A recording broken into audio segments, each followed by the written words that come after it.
Imagine waking up to find your water bucket frozen solid inside your cabin, frost coating the walls and the wind howling so fiercely it drowns out your thoughts. For frontier settlers in the 1800s, this wasn't some far-fetched nightmare. It was their everyday reality during winter months.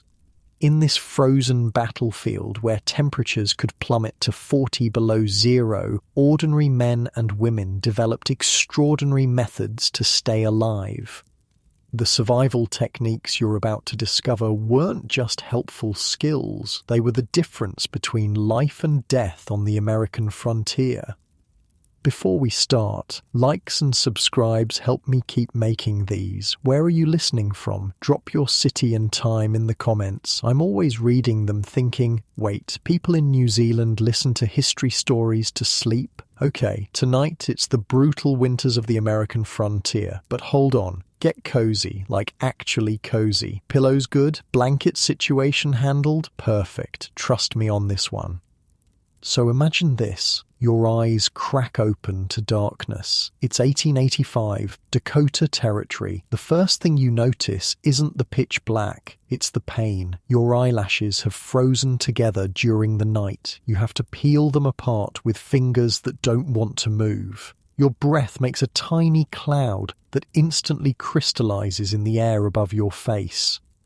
A single tear freezes on your cheek before it can fall, not metaphorically, actually freezes solid. It's so cold your snot has frozen inside your nose, and breathing feels like inhaling razor blades. Welcome to winter on the American frontier, where staying alive until spring was a full-time job. You're lying under every piece of fabric your family owns, quilts, coats, dress clothes, even grain sacks, and you're still cold. So cold your bones ache from the inside. The temperature outside is somewhere around 40 degrees below zero, and your little cabin might as well be made of paper.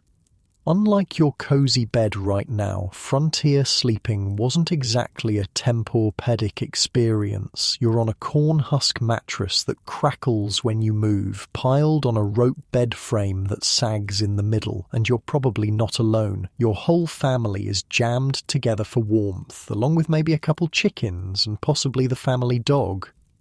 You know what? I spent 3 months digging through frontier diaries for this story, and these accounts gave me actual nightmares. We think we know cold. We don't know cold. Not like they did. Ma, the water bucket's frozen solid again, your sister whispers from the floor where she sleeps.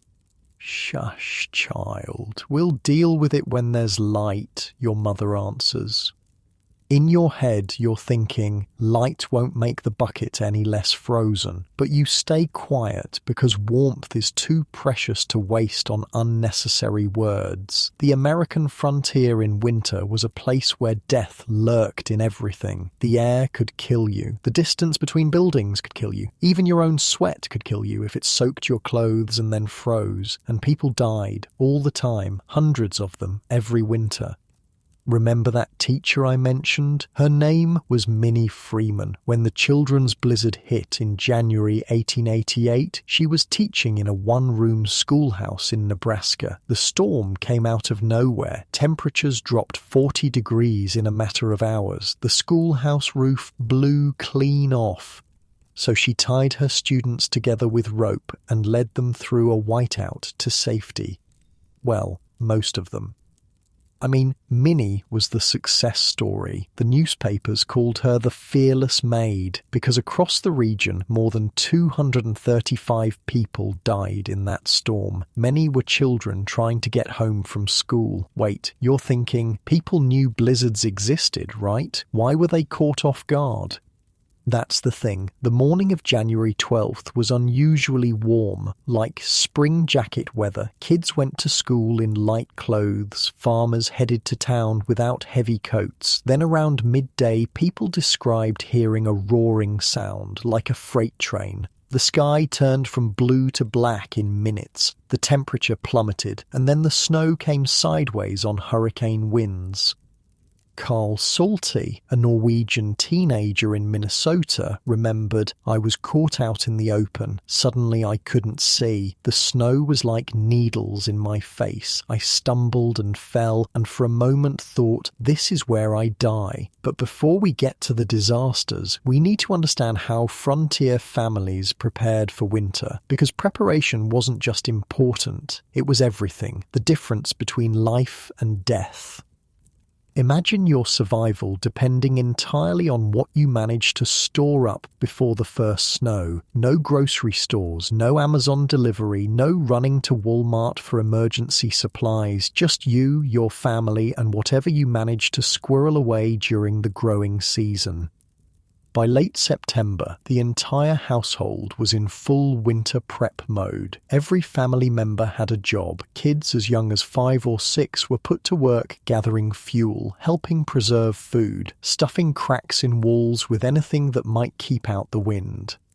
"We never stopped working," recalled James Eastman, who grew up in Nebraska in the 1880s. "From sunup to sundown, it was prepare, prepare, prepare. My mother had this look in her eye all through autumn, this fear. I didn't understand it until I was older. She was counting supplies against days, wondering if we'd make it."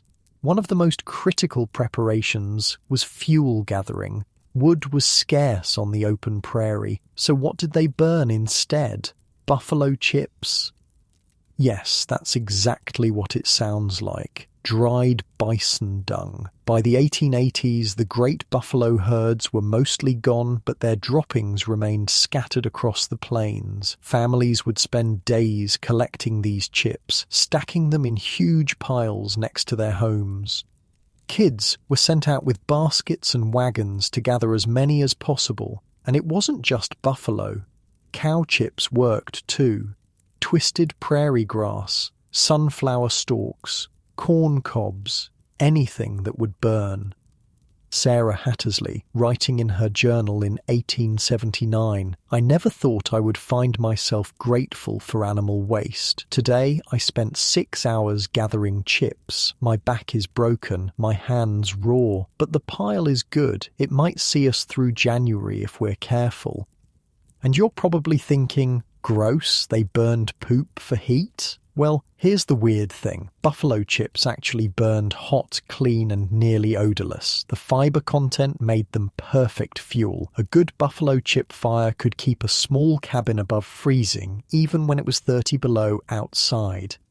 Not that above freezing was comfortable. Most frontier families lived in a state of constant low-grade discomfort all winter, never quite warm enough, never dry enough, never with enough light or good air.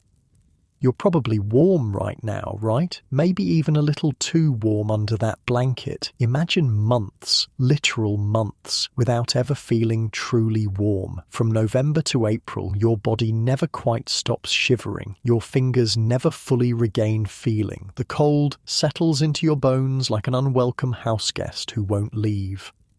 The first real test of winter preparedness usually came in November with the first killing frost. That's when you'd discover just how well you'd sealed your cabin, just how much fuel you'd managed to gather, just how many of your food stores had been ruined by rodents or mold. For newly arrived settlers, the greenhorns, that first winter was brutal. They simply didn't know what they were up against. Eastern notions of winter didn't prepare them for the reality of prairie winters. Take the Jensen family. They arrived in Dakota in August of 1878. Thomas Jensen, originally from Philadelphia, thought he understood winter. He'd seen snow, he'd felt cold, but he'd never experienced anything like a Dakota blizzard. The wind came from nowhere. He wrote later, "It didn't just blow, it punched, like a living thing with malice. The snow didn't fall, it flew horizontally. Within an hour, our cabin disappeared inside white. I couldn't see my hand in front of my face." The Jensens nearly died that first winter. Their Eastern-style cabin, with its thin walls and large windows, was hopelessly inadequate. The temperature inside dropped to near freezing. Their food supplies, improperly stored, were ruined when moisture got in. By January, they were reduced to eating boiled leather and whatever small animals Thomas could trap. They were saved only when a neighbour, an elderly Lakota man, showed them how to reposition their home's entrance away from the prevailing winds and how to build a proper windbreak. "We owe our lives to that man," Jensen wrote. "He looked at our cabin and just shook his head. Said, 'White folks sure built strange houses.' Then he showed us how to survive." That was a common theme on the frontier. The settlers who survived were the ones who adapted, who learned from the native peoples who'd been living in these harsh environments for generations, who abandoned their Eastern preconceptions and embraced new ways of doing things. The most successful frontier families developed what we might call integrated survival systems. Everything worked together: their homes, their clothing, their food storage, their daily routines, all designed with one purpose: staying alive until spring. Take the Williams family of Nebraska. They arrived in 1875 and, unlike the Jensens, they came prepared. They built a sod house, a soddy, instead of a wood cabin. These structures, made from bricks of prairie turf cut from the ground, had walls up to 3 feet thick. They were ugly, often damp, and occasionally home to snakes and insects, but they were incredibly insulating. Our soddy kept us at a steady 50 degrees even when it was 30 below outside, wrote Mary Williams. The walls never froze through. On the coldest nights we could still touch them with bare hands. The Williams family positioned their home with the door facing south to catch the warming sun. They built an earthen berm around the base to break the howling winds. They created an entryway that formed an airlock of sorts, preventing drafts when the main door opened. Inside, they arranged their space strategically. The kitchen stove was centrally located, with the family's sleeping area nearby to benefit from its heat. They hung heavy quilts to partition the space, creating smaller, more easily heated areas. Most importantly, they built their animal shelter directly adjacent to their living quarters. The body heat from their 2 milk cows and 4 horses helped warm the human dwelling through the shared wall. It wasn't a pleasant arrangement. The smell could be overwhelming, but it kept them alive. On the coldest nights, we'd bring the chickens inside too, Mary wrote. They'd roost on the foot of our bed. My husband complained, but I told him I'd rather have chicken droppings than frozen children. That pragmatic approach to survival characterized frontier life. You did what worked. No matter how unpleasant or undignified, pride had no place in winter survival. For many settlers, the first real crisis of winter came when they realized they hadn't gathered enough fuel. As the cold deepened and the days shortened, fuel consumption increased. What had seemed like an adequate supply in October proved woefully insufficient by December. The Aldrich family of South Dakota faced this crisis in the winter of 1881. By mid-December, their carefully gathered pile of buffalo chips and twisted hay was dwindling alarmingly. With 3 months of winter still ahead, they knew they wouldn't make it. Father calculated we had perhaps 2 weeks of fuel left, wrote Emma Aldrich, who was 12 at the time. We'd been burning continuously just to keep the cabin above freezing. Mother cried that night after she thought we were asleep. I'd never heard her cry before. The next morning, Charles Aldrich made a desperate decision. He would travel to the nearest settlement 15 miles away to buy or borrow fuel. It was a dangerous journey in deep winter, but staying meant certain death for his family. He set out at dawn with the temperature at 20 below. He took their only horse, a bag of corn for the animal, and his rifle. His wife Sarah packed him food for 2 days, a chunk of salt pork and some hardtack. They expected him back by nightfall the next day. 4 days passed. No sign of Charles. "We burned the last of our fuel on the 4th night," Emma wrote. "Mother took the table apart and fed it to the stove. Then the chairs, we huddled together in one bed, fully dressed with every blanket and piece of clothing we owned piled on top of us." On the 5th day, with the temperature inside the cabin dropping below freezing, Sarah Aldrich made her own desperate choice. She sent Emma and her younger brother to the closest neighbour, 3 miles away. The children set out into the brutal cold, following their mother's careful directions. "Stay on the trail," she told them. "If you get lost, you'll die. If you get tired, you'll die. Keep moving no matter what." Emma and her 7-year-old brother Thomas walked for nearly 2 hours through knee-deep snow. Emma carried Thomas on her back when he couldn't go any further. By the time they reached the neighbour's soddy, Emma's face was severely frostbitten and Thomas was semi-conscious. The neighbours, the Petersons, immediately hitched their team and headed for the Aldrich cabin. They found Sarah curled around her infant son, both nearly frozen. They bundled mother and baby onto the wagon and brought them back to their own home. Charles Aldrich returned 3 days later. He'd been caught in a sudden blizzard and forced to shelter in a ravine for 2 days. He'd managed to acquire a sled load of wood from the settlement, hauling it 15 miles through deep snow. He arrived at his cabin to find it abandoned and cold as a tomb.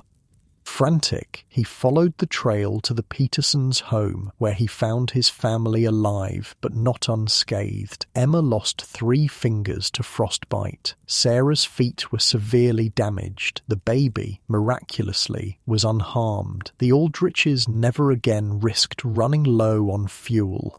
In subsequent years, they gathered enough to last twice as long as the expected winter, storing the excess for emergencies or to help neighbours in need. That kind of harsh lesson was common on the frontier. The environment allowed no margin for error, no room for learning curves. Mistakes were paid for in fingers, toes, or lives. Yet somehow people adapted. They survived. They developed systems and techniques that allowed them to endure conditions we can hardly imagine today. As you lie there in your comfortable bed, the temperature perfectly controlled, the wind and cold kept safely at bay, it's worth remembering those who came before, those who faced winter not as an inconvenience, but as an existential threat, those who measured their lives in cords of wood, pounds of food and inches of wall thickness. They remind us of just how tenuous our hold on survival really is, and how quickly the line between comfort and catastrophe can disappear. The sun's coming up now over that Dakota soddy. In the grey winter light, the family stirs from their shared bed. Another day of survival begins. The water bucket is indeed frozen solid. The fire needs rekindling. Breakfast will be sparse. A bit of cornmeal mush, maybe some dried apple if they're lucky. And outside, the wind picks up again, carrying the promise of another storm. Another test of preparation, ingenuity, and sheer stubborn will to live. But we'll see how they face that challenge and how they evolved their shelter systems for survival when we continue in the next part of our frontier winter journey. The prairie wind slams against the cabin wall like it's got a personal grudge. Inside, you've managed to rekindle the fire, but the real battle is just beginning, because on the frontier, your house wasn't just where you lived, it was your first and most important survival tool. Remember those Eastern-style cabins I mentioned? Total death traps in prairie winters. The pretty clapboard houses that worked fine in Pennsylvania or Massachusetts were absolutely useless against Dakota blizzards. They might as well have been made of paper, Our first winter, I could see daylight through the walls, wrote Caroline Peterson in 1879. The wind blew so hard it made the candle flames horizontal. We hung blankets on the walls and still nearly froze to death. The math was brutally simple. A poorly designed house on the open prairie in January was basically a coffin with windows. You couldn't possibly keep enough fire going to heat it. In your head, you're probably thinking, didn't they know it would be cold when they moved there? Well, yeah, but there's cold, and then there's prairie cold. Most settlers had no concept of what 40 below actually meant until they experienced it firsthand. Joseph Miller, who settled in Minnesota in the 1870s, wrote in his journal, "I thought I knew winter from my years in Boston. I was a damn fool. This cold is something else entirely. It doesn't just chill you, it hunts you, finds every crack, every seam, every moment of weakness." The settlers who survived were the ones who adapted fast. They looked around, saw what wasn't working, and changed everything. And often that meant completely rethinking what a house should be. And that's where one of the most iconic frontier dwellings came from, the sod house. Picture a house literally made of dirt, not dirt like mud bricks, actual chunks of prairie turf cut right out of the ground and stacked like Legos. Frontier settlers called them soddies, and they were simultaneously the worst and best housing option on the plains. The sod walls were 2 to 3 feet thick. The ceiling was low, often under 7 feet. There might be one small window, maybe two, a dirt floor, a sod roof that leaked when it rained and sometimes grew prairie grass on top. Dark, damp, and often home to insects, snakes, and mice. Sounds awful, right? Well, here's the thing. When it was 40 below and the wind was howling across the prairie at 50 miles an hour, a soddy was the difference between life and death. Our soddy kept us alive, wrote Thomas Black in 1883. During the Great Blizzard, families in wooden houses froze to death while we sat by our small fire, uncomfortably cool but nowhere near freezing. The sod house laughs at cold. It sneers at wind. The massive thermal mass of those thick earth walls acts like a giant insulator. Heat them up a little and they radiate that heat back slowly over hours. Keep them even modestly warm and they'll never freeze through. Imagine stepping into a soddy during a winter storm. The walls, thick as a man's arm is long, stand defiant against the howling blizzard. The sod roof, reinforced with whatever small trees or branches the settler could find, holds a blanket of snow, nature's own insulation. Inside, it's dim and musty, but the bitter killing cold of the prairie is held at bay. The sod walls, packed tight and heavy, glitter with frost crystals in the lantern light. That's not a bad thing. It means the walls are working, trapping the moisture that would otherwise be in the air. Your breath still clouds in front of you. It's not warm by any modern standard. It feels almost cozy. "Ma, there's snow coming through the roof again," a child's voice calls from the corner where small drifts have formed on a patchwork quilt. "Put a pan under it and come help with these potatoes," answers the mother, not looking up from her work at the rough wooden table. This wasn't comfortable living by any means. Water dripped through sod roofs during rain, and when snow melted, dirt constantly fell from the ceiling. Bugs were permanent house guests, but uncomfortable beat dead every time. Building a soddy was back-breaking work. First, you had to find the right kind of soil. Dense, clay-rich earth held together by the tough root systems of prairie grasses. Then you needed a breaking plough to cut the sod into bricks about 3 feet long, 1 foot wide, and 4 inches thick. The technique was specific. You'd plough one furrow, then a second right next to it. Then a man with an axe or spade would cut across to create the bricks. Each brick weighed around 50 pounds. A typical small soddy needed about 3,000 of them. My hands bled for weeks after building our house. Recall John Peterson of Nebraska? By the third day, I couldn't straighten my fingers anymore. But we finished before the first snow, thank God. The bricks were laid grass side down, overlapping like masonry, with the roots binding the structure together. Each layer was offset from the one below to create stability. The door frame, usually the only wood in the entire structure, was set in place as the walls rose. A good soddy took about a week to build, with several people working. A desperate family could throw one up in 3 days if the weather was turning. Once built, a soddy could last for years with proper maintenance. Some families lived in them for a decade or more. Others used them as temporary shelters while they established farms and eventually built more conventional wooden homes when railroads made lumber more available. But even as they moved to wooden houses, the lessons of the soddy stayed with them. The value of thick walls, the importance of proper orientation to the sun and wind, the critical nature of tight construction. Because here's something that might surprise you. Much of what we know today about energy-efficient home design was worked out through brutal trial and error on the frontier. These weren't architects or engineers. They were farmers and labourers who figured it out because the alternative was death. Take the Olson family. After nearly dying in their first Dakota winter, they rebuilt their cabin with innovations that would make a modern green builder proud. They banked soil against the north wall for extra insulation. They installed a vestibule entry, what we'd now call an airlock,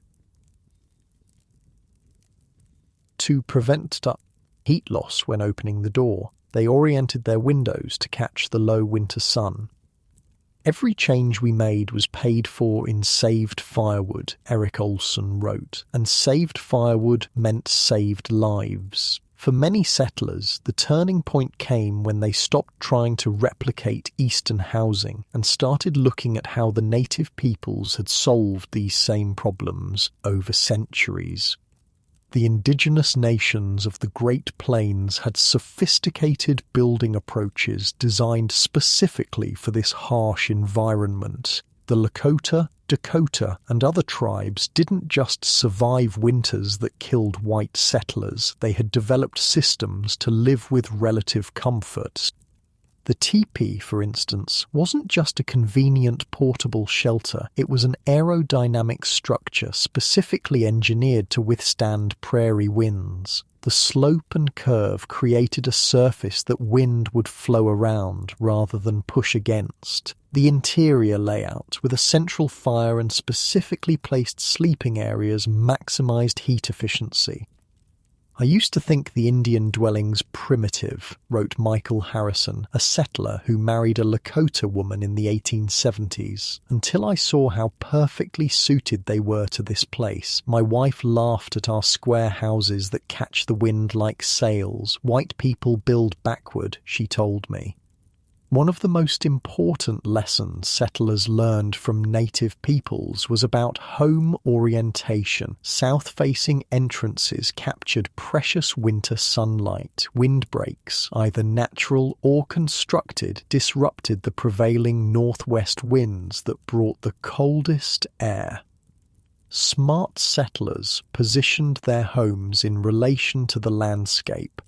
A home tucked against a hill or bluff on the north side gained natural protection.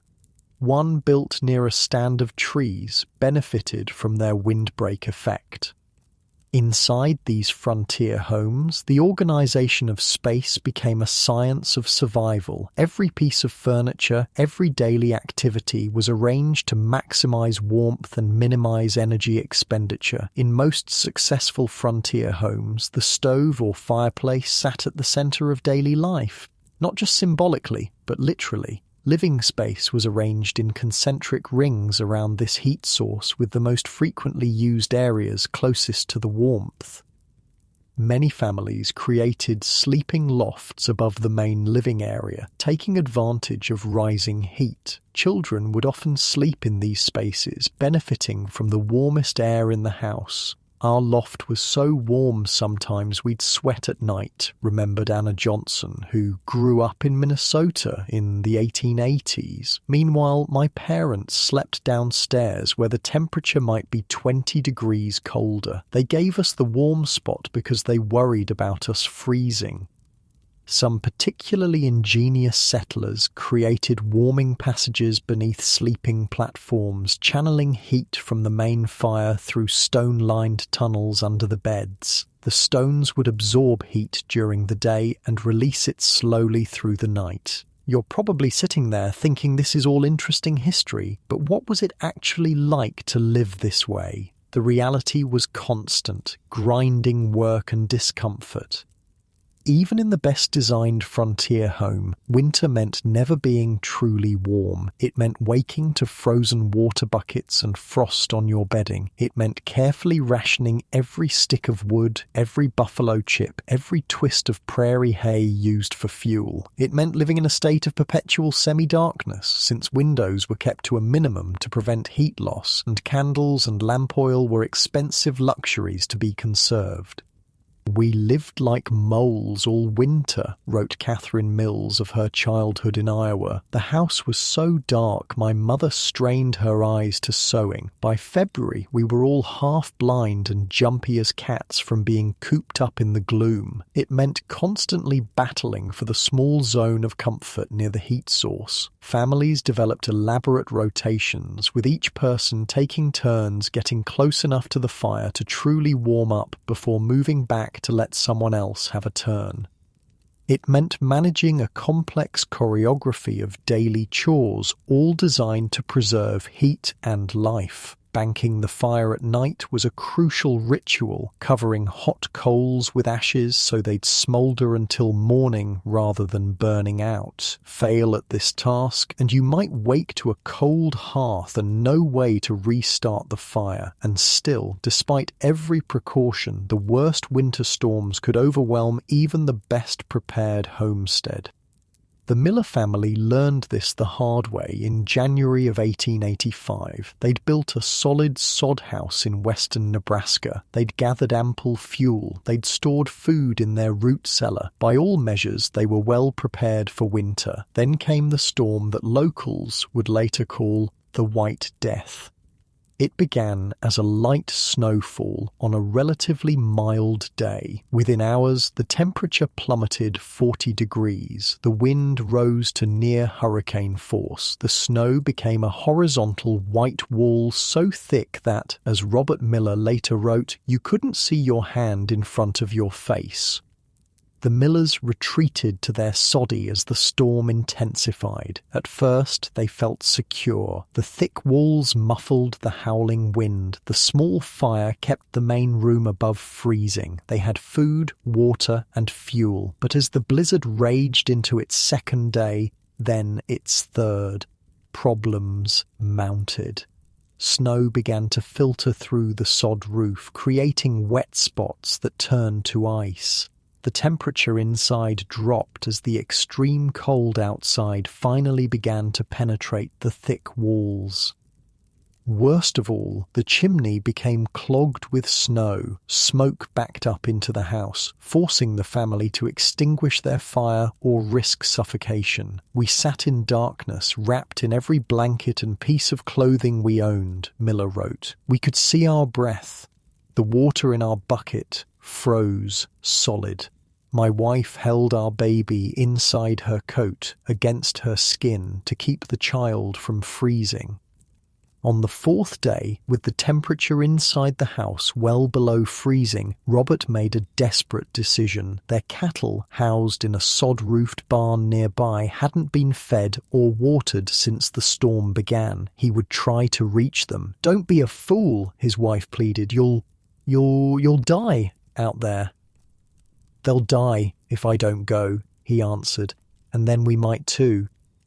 Robert wrapped himself in layers of clothing, tied a rope around his waist, and secured the other end to the house. Then he stepped out into the maelstrom. The scene outside their soddy was like something from another world. Snow had drifted higher than the roof. The landscape was completely transformed, familiar landmarks buried under a white blanket. The wind drove ice crystals like needles into any exposed skin. Robert couldn't see the barn, though it was only 30 yards away. He followed the rope, moving forward inch by painful inch against the driving snow. "I've never felt cold like that," he wrote later. "It wasn't just on my skin, it was inside me, in my lungs, in my bones. Every breath hurt. My eyes froze shut if I blinked too long." Halfway to the barn, disaster struck. The rope, made brittle by the extreme cold, snapped. Robert found himself untethered in a world of white, with no way to find either the house or the barn. For a moment, panic overwhelmed him. Then training and frontier pragmatism took over. He knew that standing still meant death, moving in circles meant death. His only hope was to keep moving in what he believed was the right direction and pray he hit something solid.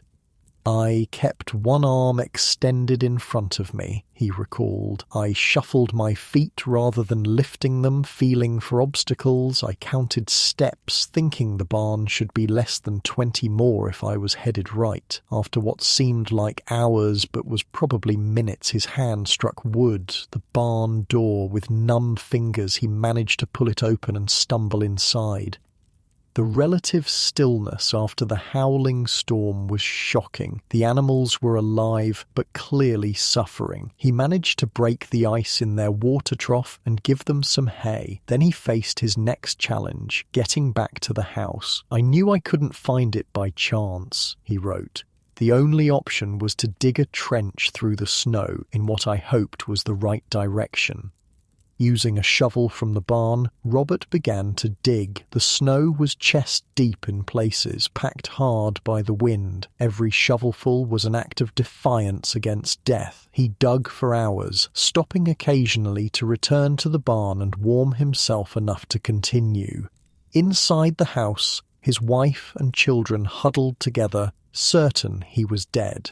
When a shovel finally broke through the snow wall that had entombed their door, they couldn't believe it.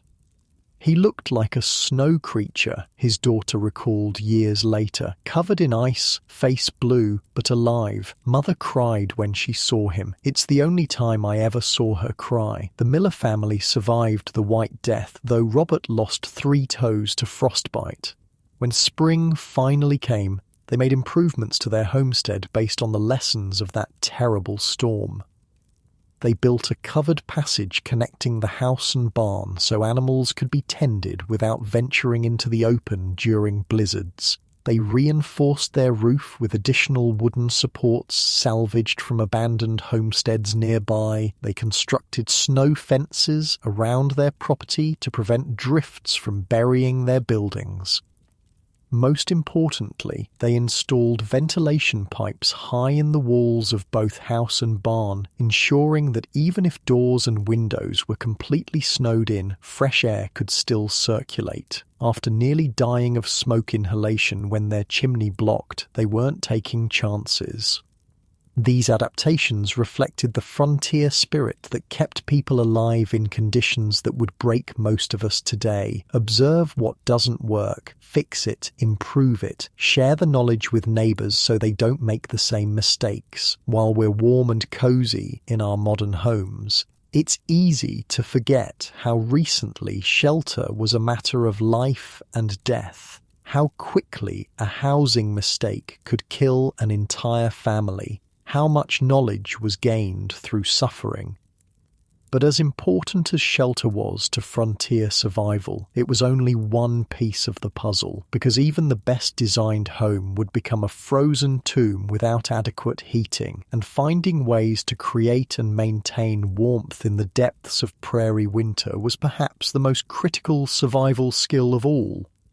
Which brings us to the question that haunted every frontier family as the days grew shorter and the nights colder. How do you keep the fire burning when there are no trees for 100 miles? The answer involved ingenuity, desperation, and sources of fuel that might turn your stomach by. They saved countless lives on the American frontier.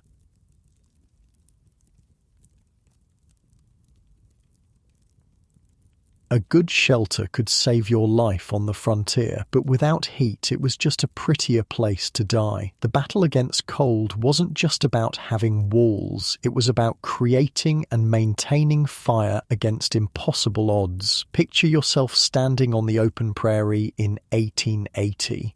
Look around. What do you see? Grass, sky, maybe some low shrubs. What don't you see? Trees, no oak, no pine, no maple, nothing tall enough to cut down and burn. The first thing that struck me about Nebraska, wrote English immigrant Thomas Farnham in 1876, was the terrible emptiness of it all. In Surrey, we had forests. Here, a man could die for want of a decent piece of firewood. That absence of timber created the frontier's most persistent winter challenge: how to generate heat when conventional fuel simply didn't exist. The potbelly stove became the beating heart of every frontier home, a cast-iron lifesaver that could burn almost anything combustible. Unlike open fireplaces that sent most heat up the chimney, these stoves radiated warmth in all directions while using fuel efficiently. The volcanic rocks glow orange-red in the darkness of the cabin, radiating life-saving heat through the night. Hours after the fire has died down, they still pulse with warmth. The settler family sleeps in a tight circle around them, their faces lit by the fading embers. My father would heat these rocks in the morning fire, recalled Sarah Johnson, who grew up in Minnesota in the 1870s, then wrap them in cloth and place them in our beds before night time. On the worst nights, we'd sleep with heated rocks at our feet and more tucked against our backs. Sometimes it was the only warmth we had. This technique, using rocks as heat batteries, was adopted from Native American practices. The Lakota and other plains tribes had been using heated stones for warmth long before white settlers arrived. They'd place volcanic rocks in fires until they glowed red, then remove them with sticks and arrange them in sleeping areas. The old Lakota man who helped us through our first winter showed my father how to select the right kinds of stone, wrote William Henderson of Dakota Territory. Some would crack and explode in the fire, a dangerous mistake. Others held heat poorly. The black volcanic ones were best. He showed us how they'd been using them for generations. But rocks alone couldn't keep a family warm through months of sub-zero temperatures. They needed fuel for their stoves, a constant, reliable source of combustible material. And with trees scarce or non-existent, frontier families turned to surprising alternatives. Buffalo chips became the prairie's most important heating resource. These dried bison droppings were nature's perfect fuel blocks, dense, slow-burning, and surprisingly clean. The first time my husband brought home a wagon load of buffalo dung, I nearly left him, wrote Caroline Peterson. I was a Boston girl. The idea of burning animal waste in our home was beyond barbaric. By January, I was out gathering chips myself, grateful for everyone I found. A single buffalo chip could burn for nearly an hour, generating significant heat with minimal smoke. Families would spend days collecting them, creating giant stacks beside their homes. Children were sent out with baskets and sleds to gather as many as possible before snow covered the prairie. But by the 1880s, the great buffalo herds were mostly gone. Victims of commercial hunting and government extermination policies, their chips, however, remained scattered across the plains for years afterward, a final gift from these vanished giants.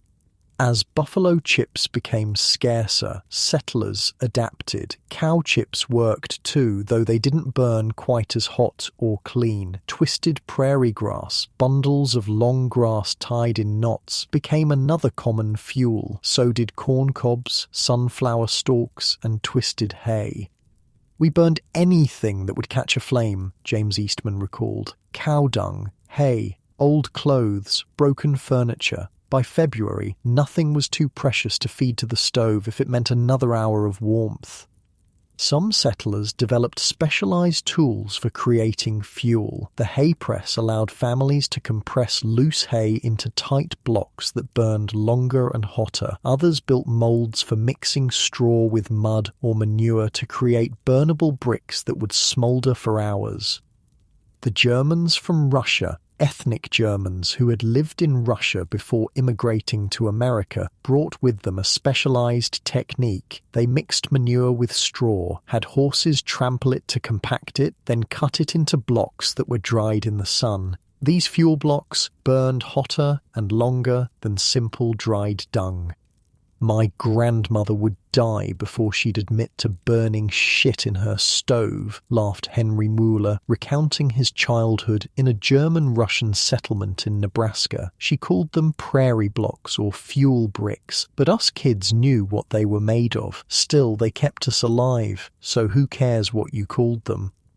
In areas near the Missouri River and its tributaries, lignite coal could sometimes be found exposed in cut banks. This soft brown coal wasn't as efficient as the anthracite used back east, but it was infinitely better than nothing. Families would travel days to dig it out hillsides, filling wagons with the precious fuel.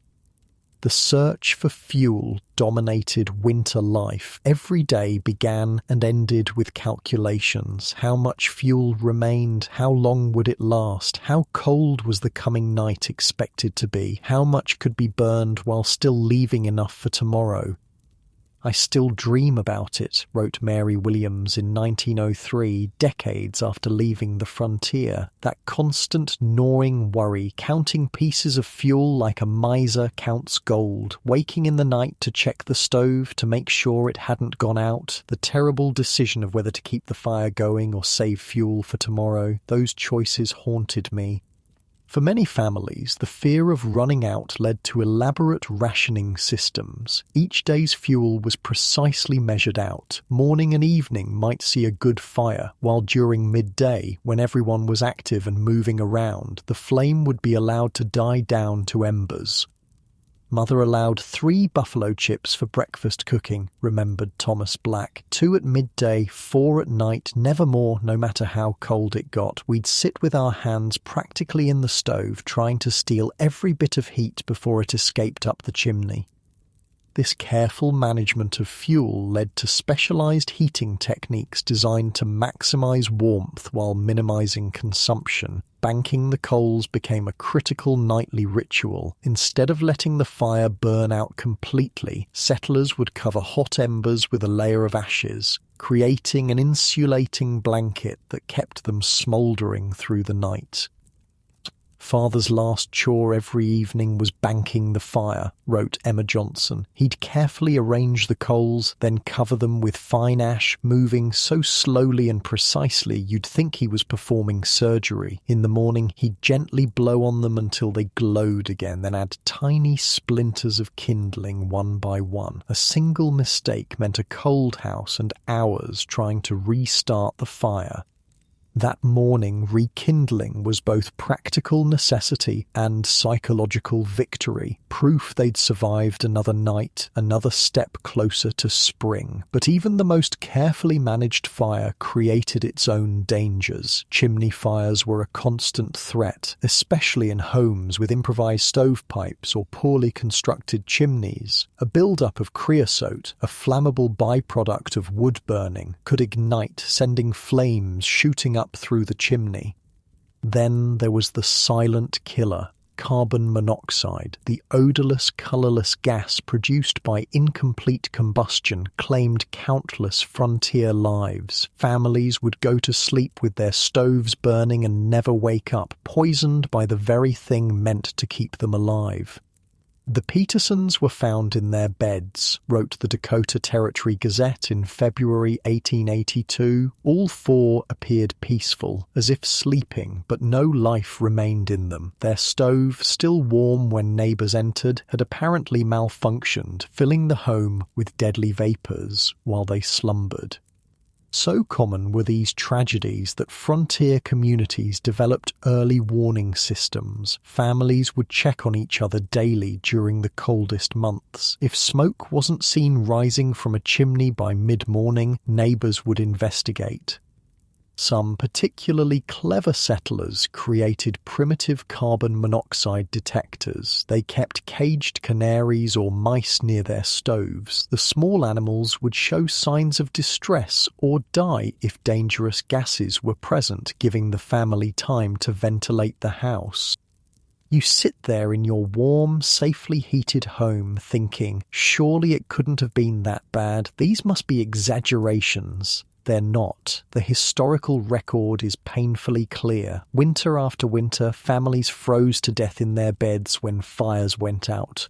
Others burned to death when desperate heating attempts went wrong. Still others died of carbon monoxide poisoning from poorly ventilated stoves.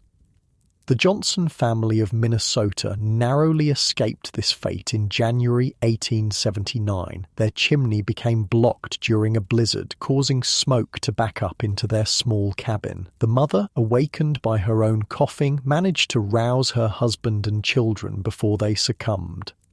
The room was filled with haze, Lars Johnson wrote afterward. My eyes burned, my head pounded. Had Anna not woken when she did, we would all have passed in our sleep. Another frontier family found frozen after their fire went out. The Johnsons spent the remainder of that night huddled in their barn with their livestock, using the animals' body heat to stay alive until morning when they could clear the chimney. Buffalo chips flame blue and gold in the darkness, sending shadows dancing across the soddy's walls. The heat is different from wood fire, steadier somehow, less crackling and more glow. The family gathers close, soaking in warmth that originated in prairie grass, passed through a bison's body, and now sustains human life in this harsh place. It's damn peculiar when you think about it, a settler once told an Eastern journalist. Back east, we cursed cow pies in the pasture. Out here, we pray for them. Funny how quick civilization goes when staying alive is on the line. Yet even with all these adaptations and techniques, there were storms so severe, cold spells so brutal that individual families couldn't survive alone. During these extreme events, community became the most important survival tool of all. The winter of 1880-1881 was one such time. Known afterward as the Hard Winter, it brought snowstorms of unprecedented ferocity and cold so intense that thermometers couldn't measure it. In the small settlement of Brookings in what is now South Dakota, 23 families faced this killer winter together. As individual fuel supplies dwindled, they made a collective decision that saved all their lives. The men gathered at Peterson's store, wrote Ingrid Larson, who was 12 that winter. They came back with a plan. We would consolidate 3 families to a house, the most solid ones with the best stoves. The empty houses would be dismantled for fuel. Think about that for a moment. Families who had spent years building their homes agreed to tear them apart to keep the community alive. Personal pride and property meant nothing against the threat of freezing.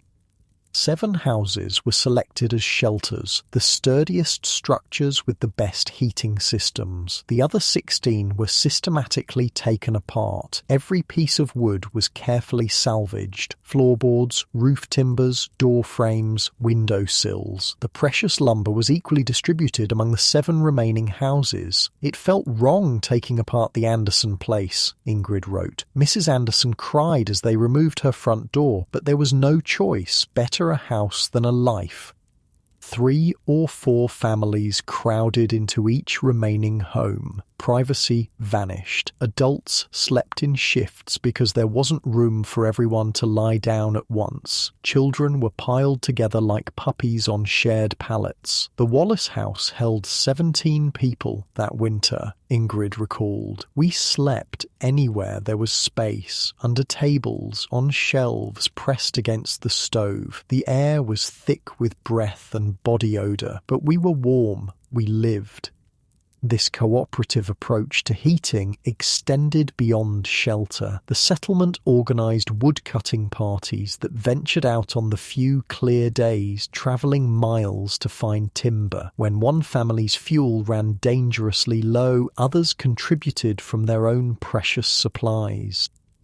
Nielsen had the best system for twisting hay into burnable knots, Ingrid wrote. He taught all the men and they worked together in the Wallace barn, their hands bleeding from the coarse grass, producing enough fuel to keep all 7 houses heated.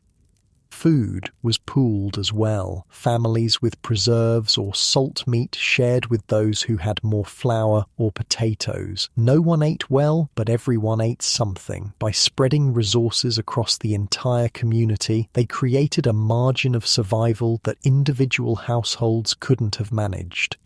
Mother said we were like a single large family that winter, Ingrid remembered. 23 families became one. We fought, we cried, we got on each other's nerves terribly, but we kept each other alive. When spring finally came, all 23 families had survived. A minor miracle, given the death toll across the region. They rebuilt the dismantled houses, but the experience changed the settlement permanently. After the hard winter, Brookings was different, Ingrid wrote years later. There was a bond between those families that never broke. They had seen each other at their worst, unwashed, hungry, afraid, and still chosen to help each other live. What can break a community after that?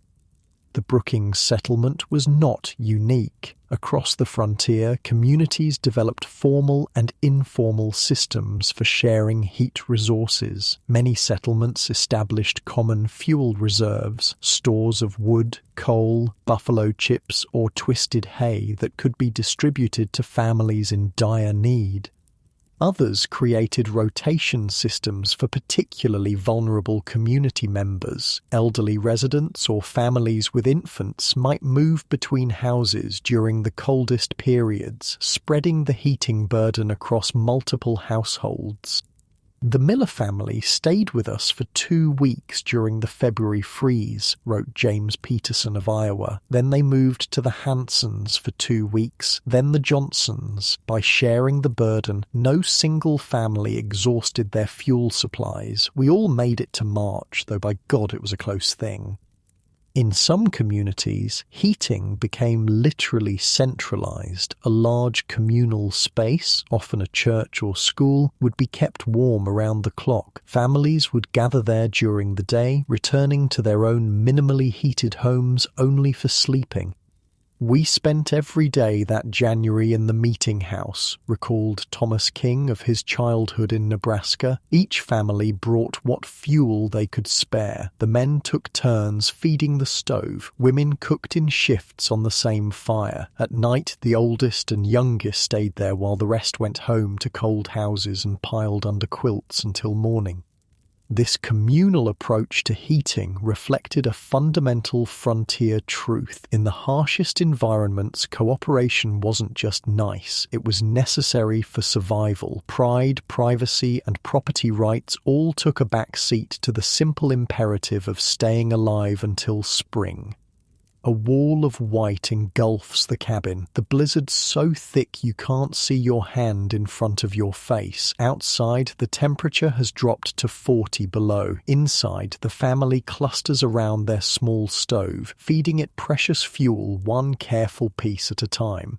They speak little saving energy and heat. The walls creak and moan under the storm's assault. Will it hold? A child whispers. It's held for 3 winters. The father answers, "It'll hold for this one too." In these moments of extreme challenge, frontier families found reserves of strength and ingenuity they never knew they possessed. They burned furniture when fuel ran out. They burned books, painful sacrifices for literate families who treasured their few volumes. When nothing else remained, they burned parts of their own homes, non-essential interior walls or floorboards from unused rooms. "We burned the cradle," wrote Sarah Miller of the terrible winter of 1886. "The children were grown, and it was just seasoned wood sitting in the corner. Still, I cried as my husband broke it apart. It had held all our babies, but better to burn the cradle than bury a child."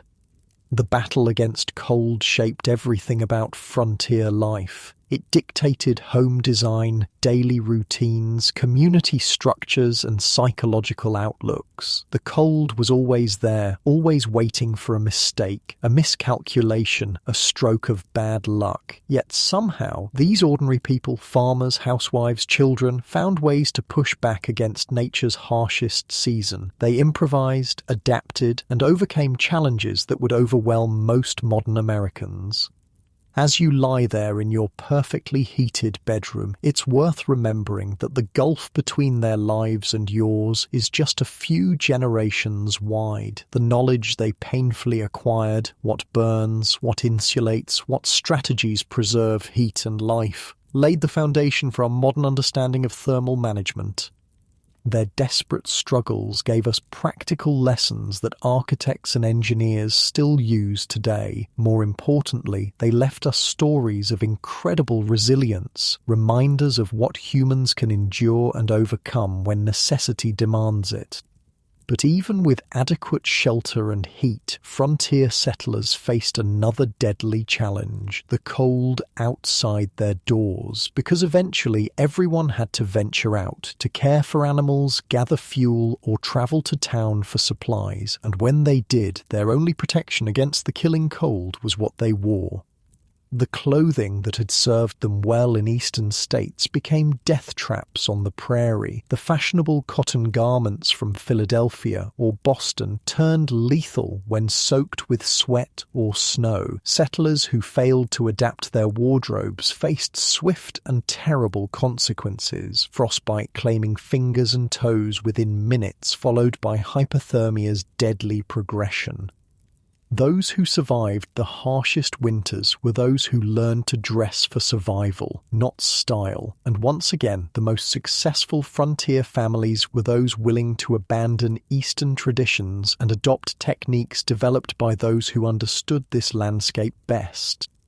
Stepping outside during a Dakota winter was like walking into another world, one designed to kill you. Your breath instantly crystallized. Your nostrils froze shut if you inhaled too quickly. The wind didn't just blow, it punched through whatever you were wearing and went straight for your core. And in this frozen battlefield, clothing wasn't fashion. It was your portable shelter, your personal fortress against death. "I sent my husband to check the livestock wearing his Philadelphia coat," wrote Margaret Wilson in 1883. "He came back with his arms frozen to the elbows. The doctor took 3 fingers from his left hand, 2 from his right, all because of a coat that was fine for an eastern winter but worthless here." That mistake, treating frontier winters like harsher versions of eastern cold, killed countless settlers during their first years on the plains. The clothing that had served them perfectly well in Boston or New York became death traps in Dakota or Nebraska. Cotton was the biggest culprit. Back east, cotton clothing was comfortable and practical. On the frontier, it was a killer. Once dampened by sweat or snow, cotton loses all insulating properties. Worse, it actively pulls heat from the body as it dries. A settler who worked up a sweat in cotton garments might feel fine while active, then rapidly succumb to hypothermia once they stopped moving. I found him half a mile from the house, wrote Thomas Peterson about his neighbour. He'd been cutting wood and walked home in just his shirt. The sweat had frozen solid. He was like a statue, still on his feet with the axe over his shoulder, frozen right where he stood when the cold finally reached his heart. Her hands, wrapped in rabbit fur mittens, are the only part of her not yet numb with cold. The harsh prairie wind howls around her, but her fingers remain warm, the difference between completing her chores and losing digits to frostbite. You're probably thinking, wait, didn't they know basic winter survival? But remember, most settlers came from places with relatively mild winters. They had no frame of reference for temperatures that could drop to 40 below, no concept of wind that could freeze exposed skin in under a minute. The settlers who survived were those who adapted rapidly, often by embracing the wisdom of those who understood this harsh landscape best, the native peoples who'd been living here for generations. I thought my winter clothes from Vermont would suffice, wrote John Hamilton. The Lakota men who saw me preparing for winter laughed openly. One made a throat-cutting gesture. I was offended until my first ride in November. I nearly died 3 miles from home when my fine wool coat proved about as useful as tissue paper against the Dakota wind. After that experience, Hamilton swallowed his pride and asked for help. The local Lakota showed him how to properly prepare for winter on the plains. The lessons were often counterintuitive to Eastern sensibilities, but proven by generations of survival. The first principle was layering. Rather than relying on a single thick garment, frontier veterans adopted multiple thin layers that created insulating air pockets between them. This approach trapped body heat with remarkable efficiency while allowing crucial adaptability as work intensity or temperatures changed. The old trapper showed me to wear 3 thin shirts instead of 1 thick one, wrote Michael Donovan, said the spaces between them held heat better than solid cloth, thought he was pulling my leg until I tried it. Difference between night and day. As activity intensified and body temperature rose, layers could be removed to prevent sweating, then added back when activity ceased. This prevented the deadly cooling effect of wet clothes against skin. The second principle involved material choice. Wool emerged as the frontiersman's most valuable textile. Unlike cotton, wool maintains up to 80% of its insulating capacity even when soaked through. This remarkable property made the difference between life and death during unexpected storms or when crossing frozen rivers. Fell through the ice crossing the creek, Samuel Johnson recorded in 1885, soaked to my chest in water cold enough to steal your breath, would have died right there if not for my wool garments, stayed warm enough to get home, though my clothes froze solid as boards before I reached the door.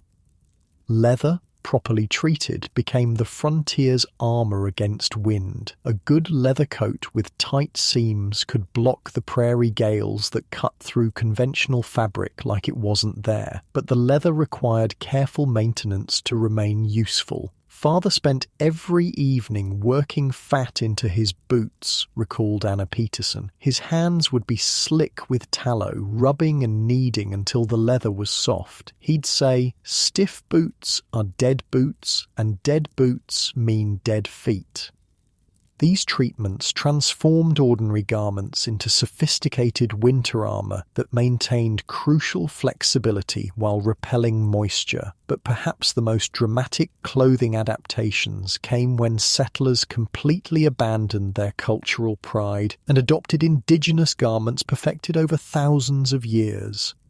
Native American moccasins lined with rabbit fur provided insulation far superior to European-style boots. They allowed critical feeling and flexion that prevented trips and falls, a major cause of winter deaths when the injured couldn't get back to shelter.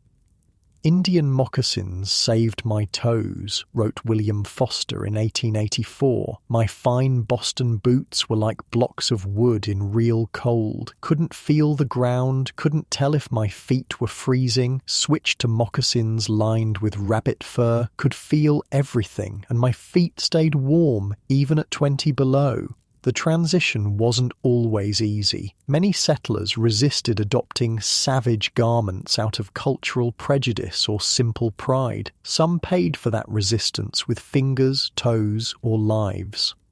Henderson refused to wear Injun boots, as he called them, wrote Thomas Black about his neighbour, said no civilized man would be caught dead in such things. Ironic choice of words, as it turned out. They found him frozen in a drift that spring. His fancy leather boots still looked nice, though his feet inside them were black with frostbite. For those who did adapt, the results could be startling. Moccasins, fur-lined mittens, leather outer garments with wool layers beneath. This combination allowed frontiersmen to function in conditions that would incapacitate or kill the unprepared. The leather is so frozen it stands upright on its own like some grotesque sculpture. The farmer's boots, left outside the cabin overnight by mistake, have transformed into wood-hard containers that cannot be worn until warmed by the fire. A simple error that could cost toes or a life if there's urgent work waiting outside. My mother wore clothes that would have scandalized her Boston family, wrote Emma Johnson. Fur-lined leggings under her skirts, rabbit-skin mittens, a hat made from raccoon with the tail still attached. She'd say, better to look a wild woman than be a dead lady. Perhaps most critical were the seemingly minor design choices that determined survival. The simple choice between mittens and gloves could preserve or cost fingers. Mittens kept fingers together, creating shared warmth that maintained circulation. Separated fingers in gloves quickly lost heat and froze. Lost 2 fingers my first winter, recalled John Peterson. Wore my fine leather gloves to fix the barn door. Would have kept all my digits if I'd used mittens like my wife suggested. She never let me forget it either. Even the arrangement of garments followed specific strategies. Outer layers were often left loose to trap additional air for insulation. Layers were carefully overlapped to prevent wind from finding gaps. Scarves were wrapped in complex patterns that protected the face while still allowing breath to escape without freezing the covering. Took me 3 winters to learn how to dress properly, wrote Lars Olsen. First winter nearly died. Second winter was merely miserable. Third winter finally stayed comfortable enough to actually get work done instead of just fighting to survive. These lessons were often passed from veterans to newcomers, creating an informal education system that saved countless lives. Experienced settlers would watch for the telltale signs of inadequate winter preparation and intervene before tragedy struck. The Miller family arrived in October with cotton coats and thin gloves, wrote Sarah Peterson. Johnson rode over same day and brought them 3 sheep worth of wool and a pile of rabbit skins. Start sewing, he told them, or start planning funerals.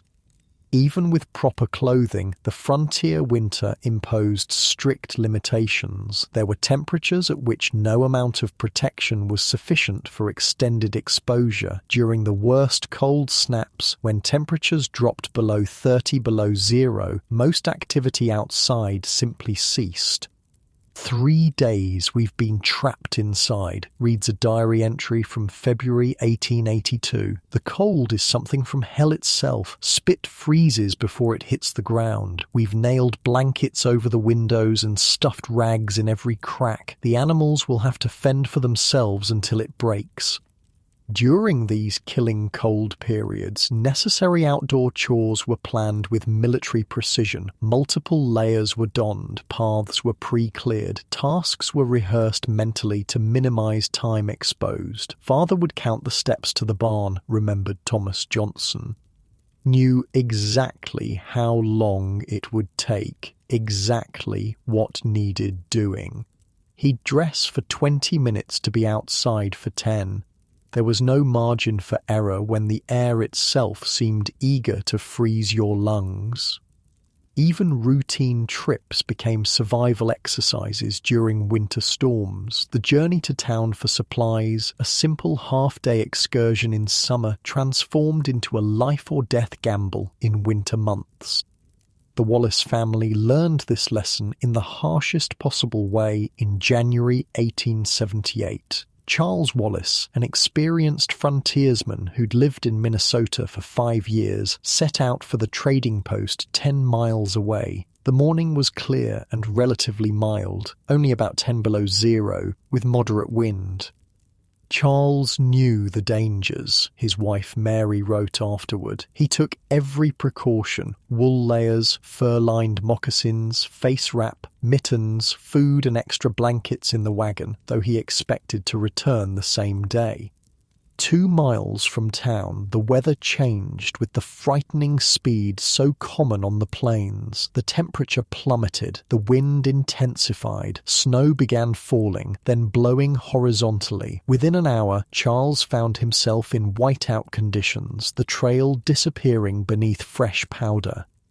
"I almost turned back when the storm hit," he wrote in his own account. "Should have, but I was closer to town than home by then, and we needed the supplies badly, thought I could make it. Foolish pride." As visibility dropped to near zero, Charles lost the trail. His wagon became stuck in a drift. The horse, panicking in the intensifying storm, broke free and ran off, disappearing into the white void.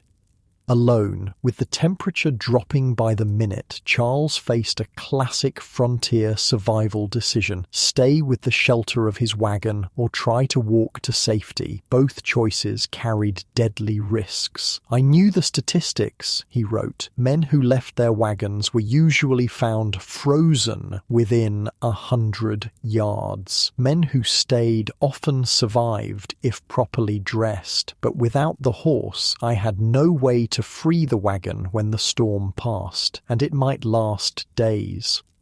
Charles made his choice. He gathered everything useful from the wagon: blankets, food, matches, his rifle. He fashioned a walking stick with a hook at the end to feel for the trail beneath the snow. Then he set out toward town, the last place he knew for certain. Every instinct screamed to hurry, he recalled, but experience whispered to move slowly, deliberately. Running meant sweat. Sweat meant freezing. So I shuffled forward one careful step at a time, probing with my stick, fighting the wind with each movement. The storm intensified.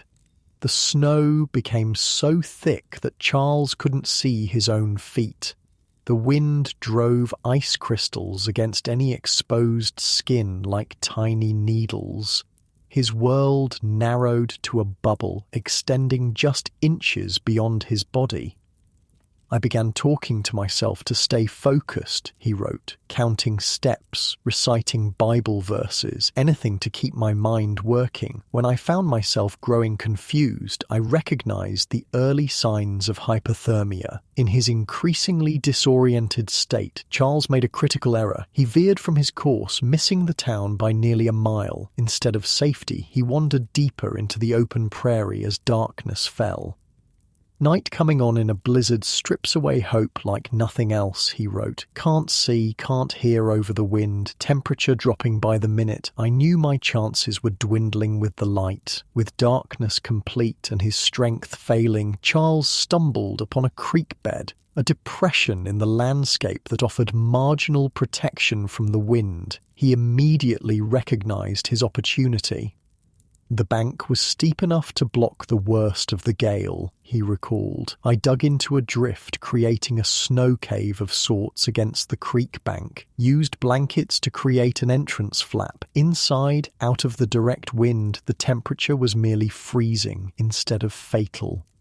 This snow shelter, combined with his proper clothing and survival knowledge, kept Charles alive through a night that claimed several lives across the region. He kept moving inside the small space, slapping his hands and feet to maintain circulation. He allowed himself only brief periods of sleep to avoid succumbing to the deadly comfort of hypothermia. The worst part was the second guessing, he wrote. Should I have stayed with the wagon? Did I go the wrong direction? Would my family survive if I didn't return? Your mind becomes your enemy in such moments. Blood returns to white fingers, bringing pain so intense he bites through his lip to keep from screaming. The settler's hands, death pale and hard as wood, gradually flush angry red as they warm by the fire. His wife watches anxiously, knowing that this colour, painful as it is, means he'll keep his fingers. This time. Don't rub them, she warns sharply when he reaches for his thawing hands. Hurts like hell, he growls through clenched teeth. Better hurt than gone, she answers, and they both know she's right. Morning brought a brief respite in the storm. With better visibility, Charles realised he'd missed the town and backtracked, finally reaching the trading post around noon. The shopkeeper barely recognised him. His beard was a solid mass of ice, his eyebrows white with frost, his face red and swollen from wind exposure. Wallace arrived looking like death itself. The shopkeeper wrote in his own account that he survived the night alone in such conditions borders on miraculous. His clothing saved him, layers of wool and fur that kept the worst cold at bay. Charles remained at the trading post for 3 days until the blizzard finally passed. He procured another horse, loaded his supplies, and made the journey home without further incident. The experience left him with minor frostbite on his face and a profound respect for winter's power. I did everything right except for one decision, he wrote afterward, and that nearly killed me. The margin for error in winter is that small. The Wallace story spread through the region, reinforcing critical lessons about winter travel and clothing. Charles began speaking at community gatherings before winter set in, sharing his experience and techniques that had kept him alive. Dress as if you'll be sleeping in a snowbank, he would tell new settlers, because you might be. This practical wisdom, born of harsh experience, was typical of frontier communities. Those who survived shared their knowledge freely, creating an oral tradition of winter clothing strategies that compensated for the inadequate preparation most Easterners brought with them. These handmade frontier garments weren't just practical, they represented a fundamental cultural adaptation. Each mitten sewn from rabbit fur, each pair of wool leggings, each carefully treated leather coat was a tacit admission that Eastern ways wouldn't work here. That survival required new approaches, new materials, new techniques. The clothing evolution mirrored the larger transformation that successful settlers underwent, from confident Easterners bringing civilization to the wilderness to humbled students learning from the land and its original inhabitants. My wife arrived in Montana wearing silk dresses and fine leather shoes, wrote James Richardson in 1887. 5 years later, she dressed more like a Crow woman than a Boston lady, and she was alive, which many fine Boston ladies who came west were not. By the mid-1880s, a distinctive frontier clothing style had emerged, a hybrid that combined European garment types with Native American materials and techniques. Wool and fur predominated. Layers were standard. Mittens, not gloves, covered hands. Moccasins often replaced boots. The most successful settlers developed what might be called a clothing system rather than just individual garments. Every piece worked together, overlapping to prevent gaps where cold could penetrate. Options for different activities and temperatures were maintained. Garments were carefully stored, when not in use, protected from moisture and vermin. "My mother kept our winter clothes in special chests through summer," recalled Emma Johnson. "Wrapped in cloth with tobacco leaves to keep moths away. She checked them monthly, repairing any damage immediately. Our lives depended on those garments and she treated them accordingly." As you lie in your warm bed, perhaps wearing comfortable cotton pajamas, the very material that could kill you on the frontier, it's worth reflecting on how thoroughly we've forgotten these hard-earned lessons, how completely our climate-controlled world has disconnected us from the knowledge that kept our ancestors alive. Those mittens, moccasins, and wool layers represented more than just clothing choices. They embodied a fundamental frontier truth. Survival required adaptation, humility, and willingness to learn from those who came before. Those who clung to Eastern ways, Eastern clothing, Eastern pride rarely lived to see their second winter.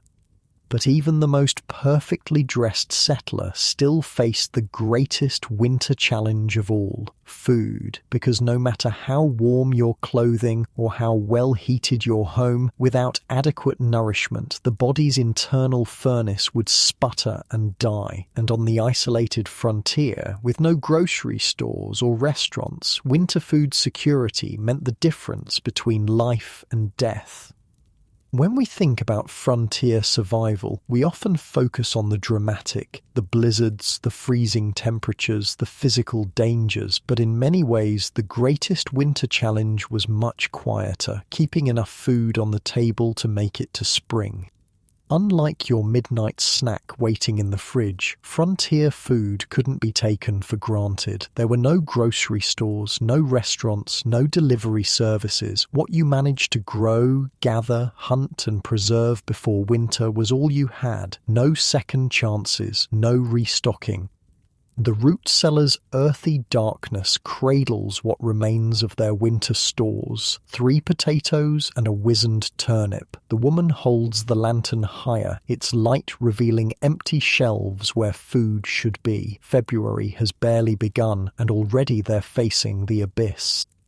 "Our first winter, we ate bark soup by March," wrote Caroline Peterson of her family's experience in Minnesota. "Boiled tree bark with a handful of flour and whatever dried herbs remained. Tasted like despair, but it kept us breathing." Underground beneath many frontier homes lay the first line of defense against starvation. Root cellars functioned as life insurance policies dug into the earth, where temperatures remained just above freezing regardless of the brutal conditions above.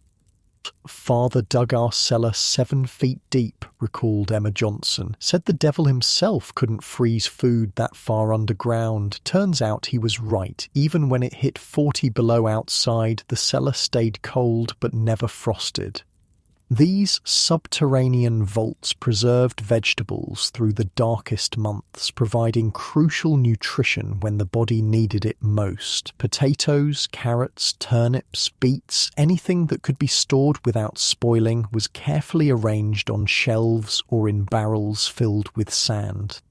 The engineering was remarkably sophisticated for seemingly simple structures. The best root cellars had ventilation systems that could be adjusted based on outside conditions. Too cold? Close the vents to trap Earth's natural warmth. Too warm? Open them to allow cool air circulation. "Our cellar had little wooden channels built into the walls," Thomas Black wrote. "Father could open or close them from inside the house. Said it was like having a primitive refrigerator, only it ran on common sense instead of electricity." Temperature wasn't the only consideration. Humidity mattered too. Too dry and root vegetables would shrivel and harden. Too damp and they'd rot. The ideal root cellar maintained a delicate balance, cool enough to slow spoilage but not so cold as to freeze, humid enough to prevent drying but not so wet as to encourage mold.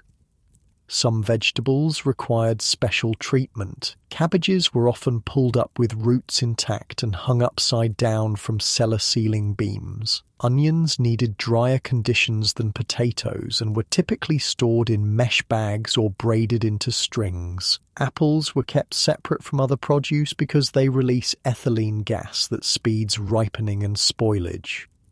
Mother had a system, recalled John Peterson. Potatoes in sand barrels in the northwest corner, carrots and beets in the northeast where it was slightly damper, onions and garlic hung from the centre beam, cabbages along the south wall. She knew where every vegetable belonged, like they were children with assigned beds. This careful organisation wasn't fussiness, it was survival science. A family that properly maintained their root cellar might have fresh vegetables into March or April. Those who didn't might be eating bark soup by February. But even the best stocked root cellar couldn't provide complete nutrition through winter. Preserving additional food through other methods became a critical complement. The fermentation arsenal transformed ordinary vegetables into survival rations that increased rather than diminished in nutritional value over time. Cabbage became sauerkraut, cucumbers became pickles, and various vegetables were preserved in carefully prepared brine solutions. Sauerkraut saved more frontier lives than doctors ever did, declared Heinrich Müller, a German immigrant who settled in Nebraska in the 1870s. A spoonful daily keeps scurvy away. Simple as that. He wasn't exaggerating. Vitamin C deficiency, scurvy, posed a serious threat during winter months when fresh fruits and vegetables were unavailable. Fermented foods like sauerkraut provided crucial nutrients that prevented the disease's devastating effects: bleeding gums, reopening of old wounds, eventual organ failure and death. The preservation process began in autumn, immediately after harvest. Cabbage would be shredded, salted, and packed tightly into crocks or barrels. The salt drew out moisture, creating a brine that preserved the cabbage while allowing beneficial bacteria to transform it into sauerkraut. Mother's fall ritual was the sauerkraut making, wrote Emma Johnson, shredding cabbage until her hands bled, pounding it down with a wooden mallet, checking the crocks daily for weeks. She made at least 4 barrels every year, said she'd rather have too much than watch her children's teeth fall out from scurvy. Meat preservation presented different challenges. Without refrigeration, fresh meat was a brief luxury, available only immediately after a successful hunt or animal slaughter. The rest had to be preserved through smoking, drying, or salting.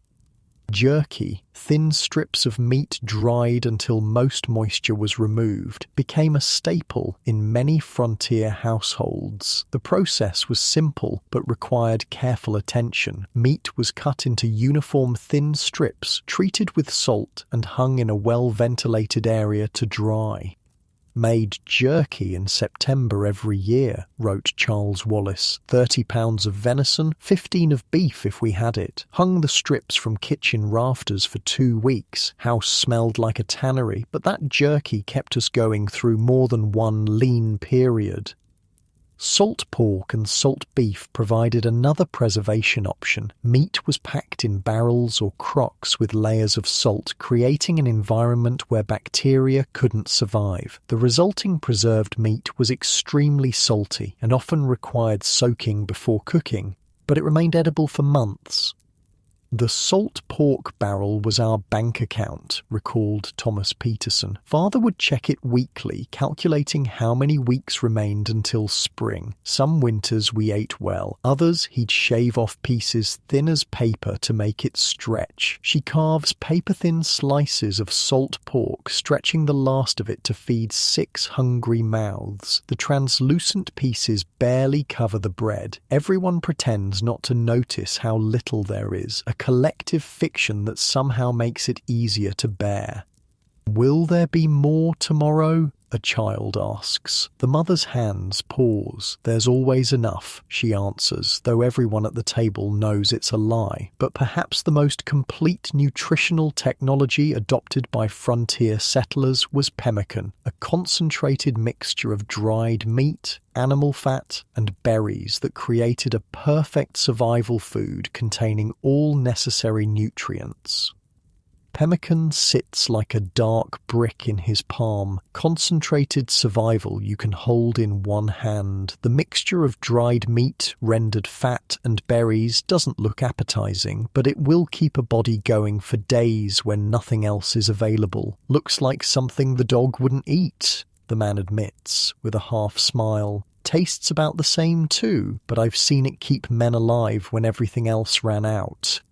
Originally developed by Native American tribes, pemmican was adopted by fur traders, explorers, and eventually settlers who recognized its unparalleled value for winter survival. The Johnson family of Nebraska Territory credited their survival during the blizzard of 1857 to the pemmican stores they had prepared following advice from Pawnee neighbors, wrote historian Edward Richards in 1899. A single pouch sustained each family member for days when trapped indoors without fresh supplies.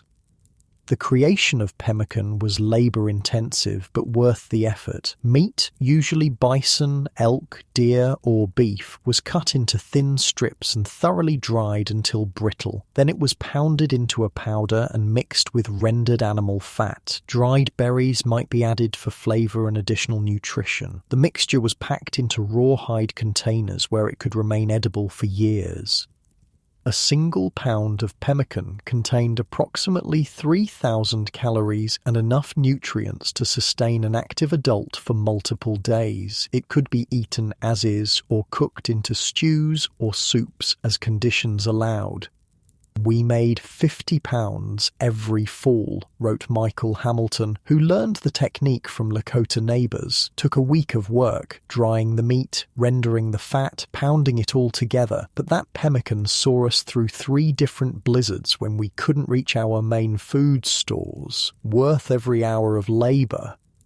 The settlers who survived multiple winters developed calculated nutritional defense systems. They stored specific food varieties that addressed predictable threats the body faced during cold months. Vitamin C-rich preserves counteracted scurvy, while protein-dense preparations maintained muscle mass and the body's ability to generate heat. This frontier nutrition wasn't just about having enough calories, it was about having the right types of nutrients to maintain health through months of confinement and cold. Mother portioned everything, recalled Sarah Johnson. Each day had its ration of meat, vegetables, preserved fruit. She understood that balance mattered, not just quantity. Said a family could starve to death with full bellies if they ate the wrong things. Food preservation became a mathematical science of survival. Families calculated exactly how many pounds of dried meat, bushels of potatoes, and jars of preserved fruits would sustain each person through winter isolation. Careful rationing systems emerged with daily portions, measured precisely to ensure supplies would last. "Father kept a ledger," wrote Thomas Black. "Every Sunday night he'd count everything remaining in our stores, do calculations on how many weeks until spring, adjust rations accordingly. Some weeks we'd feast, others we'd barely get by, but we never ran out completely." The margin for error remained frighteningly thin. Rodents getting into grain stores or unexpected mold in preserved vegetables could tip the balance from survival to starvation. What separated survivors from those who perished was often the quality and diversity of stored food. "The Williams family made it through the hard winter," wrote the Dakota Territory Gazette in April 1881, while the Johnsons, just a mile away, lost 2 children to hunger. The difference wasn't luck, it was preparation. Williams had twice the variety in their cellar and a better rationing system. When supplies ran dangerously low, frontier families turned to desperate alternatives. Tree bark, particularly from pines and cottonwoods, could be processed into an edible if unappetizing substance. Certain lichens provided minimal nutrition. In areas near water, ice fishing offered a potential lifeline even in the depths of winter. The Pearson family of Minnesota faced this food crisis during the winter of 1887-1888. By February, their carefully managed stores had dwindled to nearly nothing. A family of 6, parents and 4 children, were subsisting on increasingly meager rations. "We had 3 potatoes, half a cabbage, and a handful of cornmeal left," wrote Margaret Pearson. 4 months of careful planning undone by mice in the root cellar that spoiled half our stores by December. Thomas calculated we had perhaps a week before real starvation began. Thomas Pearson made a desperate decision. Despite the brutal cold, he would attempt to ice fish on the nearby lake. It was dangerous work in February. The ice was thick enough to support a man, but the temperatures could kill through exposure in a matter of hours.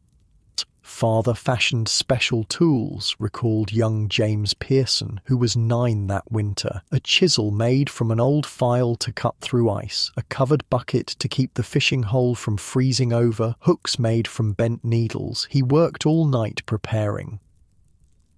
The next morning, Thomas set out before dawn, wrapped in every piece of warm clothing the family owned.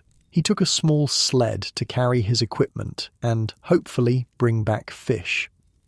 "I watched him disappear into the darkness," Margaret wrote. "Prayed harder than I'd ever prayed. Our children's lives depended on what he brought back." Thomas spent 14 hours on the frozen lake that day. The temperature never rose above 0. Wind cut across the exposed ice like a blade. He chopped 6 holes, moving periodically as each one proved unproductive. "Thought I might die out there," he wrote afterward. "Fingers and toes went numb despite my best precautions. Kept thinking of the children's faces. Kept chopping new holes when fish wouldn't bite." In the early afternoon, his persistence paid off. He found a spot where crappie and bluegill were schooling. Over the next 5 hours, he pulled 47 fish through the ice, enough to feed his family for at least 2 weeks. "When I saw him coming back in the dusk, I knew by his walk that he'd succeeded," Margaret recorded. "He was bent under the weight of the sled, now laden with frozen fish. I ran out to meet him, not caring about the cold. We both wept as we counted his catch."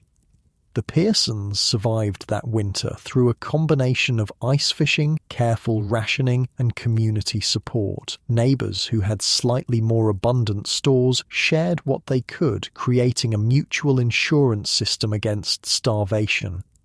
This community food sharing became a critical survival mechanism across the frontier. Settlements established practices where families with surplus regularly contributed to those facing temporary shortages. This approach created resilience against the unpredictable nature of frontier harvests, where a single crop failure could mean starvation without community support. "We established the common pantry in 83, wrote James Peterson of the Brookings settlement. Each family contributed a percentage of their winter stores to a communal reserve held in the church root cellar. If any family faced true need, they could draw from this reserve with the understanding they'd repay in future seasons." These frontier food banks weren't charity in the modern sense. They were practical survival systems based on the recognition that everyone was vulnerable to misfortune, and a community was stronger when it ensured no family faced starvation alone. The Norton family's root cellar flooded in November of 85, Peterson recorded, lost most of their potatoes and all their carrots. Would have been a death sentence without the common pantry. They drew enough to survive the winter, then contributed double their share for the next 3 years in repayment. These systems reflected the frontier understanding that individual households couldn't guarantee their own survival against all possible disasters. Collective food security provided insurance that no single family could create alone. In some communities, this cooperation extended to specialized food production. Families with particular skills or resources would focus on specific preservation methods, then trade with others who specialized differently. The Germans excelled at sauerkraut and sausage making, wrote Thomas Miller of his Iowa settlement. The Swedes made the best dried fish. The English women's jam couldn't be matched. Each family produced what they did best, then traded for what they needed. Together we created a winter diet more varied than any single family could manage. This specialization allowed communities to maximize the nutritional value and variety of their winter food stores while making efficient use of limited preservation resources. Mrs. Hanson had the biggest kitchen and the best drying racks, recalled Emma Johnson, so every family brought their apple harvest to her house. For 6 weeks in autumn, her kitchen ran day and night, with women taking shifts to keep the drying process going. In exchange for the use of her space, she kept 1/10 of everyone's dried apples, a fair arrangement that benefited all. Beyond these formal systems, frontier communities developed cultural traditions around food sharing that helped everyone survive. Communal meals during the darkest part of winter boosted morale while ensuring that families with dwindling supplies still received adequate nutrition. Every Sunday from January through March, we gathered at the schoolhouse, wrote Caroline Peterson. Each family brought what they could, sometimes much, sometimes little. Everything was combined into stews or soups that fed the entire settlement. No one went home hungry, even if their own pantry was bare. These gatherings served multiple purposes. They provided crucial psychological support during the most depressing part of winter. They ensured that children and the elderly received at least one substantial meal per week, and they allowed the community to assess which families might need additional help without forcing proud settlers to openly ask for assistance. As the winter progressed and supplies dwindled, these communal meals often became simpler but remained vital community touchstones. By late February, our Sunday gatherings were sometimes little more than potato soup and cornbread, Peterson wrote, but we came together nonetheless, sang songs, told stories, remembered that we weren't alone in our struggle. The psychological aspect of winter food security couldn't be overstated. The knowledge that there was enough, or the fear that there wasn't, shaped every aspect of frontier winter life. The constant calculations wore on the mind, wrote Charles Wallace, counting potatoes, measuring flour, weighing meat, always with the same question hovering. Will it be enough? Will we see spring? The physical hunger was painful, but the worry beforehand was its own form of torture. When supplies did run low, the physical effects cascaded quickly. A body receiving insufficient calories in extreme cold burns through its reserves at an accelerated rate. Muscle mass diminishes, mental function declines. The ability to generate internal heat falters just when it's needed most. First you're hungry, then you're weak. Then you're confused, wrote a survivor of the hard winter of 1880-81. By the time the confusion sets in, you're already dying. Your body is consuming itself from the inside out. Children and the elderly suffered first and most severely. Their smaller or frailer bodies had fewer reserves to draw upon. In many frontier families, adults would reduce their own rations to ensure the youngest and oldest members received enough, a sacrifice that sometimes led to their own debilitation. Mother stopped eating anything but thin soup by February, recalled Sarah Johnson. Said she wasn't hungry, but her clothes hung on her like sacks. She gave everything to us children. By spring thaw, she couldn't stand without assistance. Took months for her to regain her strength. Even when actual starvation was avoided, the nutritional deficiencies of a limited winter diet took their toll. Scurvy from vitamin C deficiency, pellagra from niacin shortage, night blindness from lack of vitamin A. These conditions weakened settlers, making them more vulnerable to cold, disease, and accidents. Half the frontier graves were dug not for those who froze or starved outright, wrote Dr. James Henderson in his 1896 medical memoir, but for those whose bodies were so undermined by winter malnutrition that they succumbed to illnesses they might otherwise have survived. Yet, despite these challenges, the majority of frontier families developed systems that allowed them to endure winter after winter. They learned which foods preserved best, which provided the most nutrition for the least space, which could be stretched furthest in times of scarcity. As you rest comfortably in your bed, perhaps considering a snack waiting just steps away, it's worth reflecting on how completely this aspect of survival has vanished from our experience. The desperate mathematics of winter calories, the constant awareness of dwindling supplies, the community bonds forged by shared vulnerability to hunger. These frontier families didn't just survive winter, they created sophisticated food systems that sustained not just their bodies but their communities through the darkest, coldest months. And in doing so, they demonstrated perhaps the most important survival lesson of all: that collective resilience far outstrips individual effort when facing nature's harshest challenges. Which brings us to the final and perhaps most important element of frontier winter survival, the community itself. Because when all other resources failed, when homes couldn't keep out the cold, when fires went out, when food ran short, it was human connection that often made the difference between life and death on the American frontier. In the depths of frontier winter, when all other resources failed, the greatest survival tool wasn't a well-built home or a clever heating system or even adequate food stores. It was the community itself, the human connections that turned individual vulnerability into collective strength. There's a saying that came from those years, wrote Sarah Peterson in 1905, looking back on her frontier experience. A lone settler was a dead settler. Sounds harsh, but winter proved it true time and again. The historical record bears out her assessment. Isolated homesteaders vanished beneath the snow at a far higher rate than those who lived in settlements. The bitter Minnesota winter of 1856-57 delivered a stark lesson when temperatures remained at 40 below for weeks. While isolated homesteaders died by the dozens, settlements where families united against the cold emerged intact despite equally brutal conditions.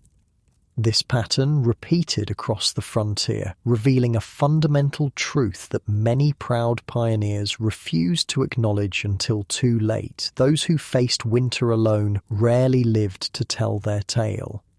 Consider the case of William Evans, who claimed a homestead in Dakota Territory in 1879, 15 miles from the nearest settlement. Evans was no greenhorn. He'd spent years in the mountains of Colorado and considered himself thoroughly versed in winter survival. When neighbors invited him to move closer for the winter, he declined.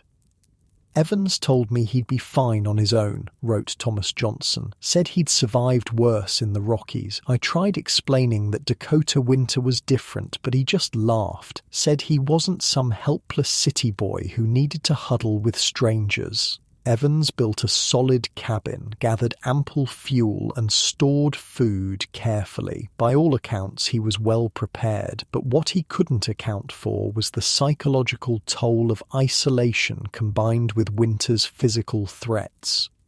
We found him in April when the snow melted, Johnson recorded. Cabin was intact, food still in the cellar, fuel stacked neatly, but Evans was in his bed, dead since January according to the diary entries. No signs of injury or illness, just stopped writing one day. Doctor said he likely just gave up, lost the will to keep fighting alone.